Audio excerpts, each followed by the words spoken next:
اللہ پاک ہمیں سیدھا رستہ دے۔ میرے بھائیوں، دلیل اس چیز کے لیے قائم کی جاتی ہے جس میں تحقیق کی ضرورت ہو، اس کے لیے دلیل قائم کی جاتی ہے، اور جس بات کی تحقیق کی ضرورت نہ ہو اس کے لیے دلیل کا ہونا ضروری نہیں ہے۔ تو چھوٹا سا پیغام، کیا جس امام کو 72 گروہ جہنمی کہہ رہے ہوں، کیا ایسے امام کے پیچھے نماز ہو جاتی ہے؟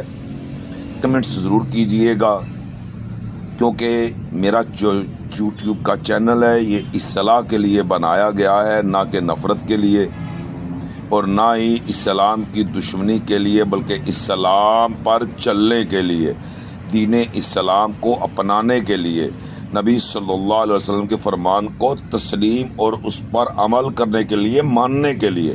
اللہ آپ کے لیے آسانیاں پیدا کرے۔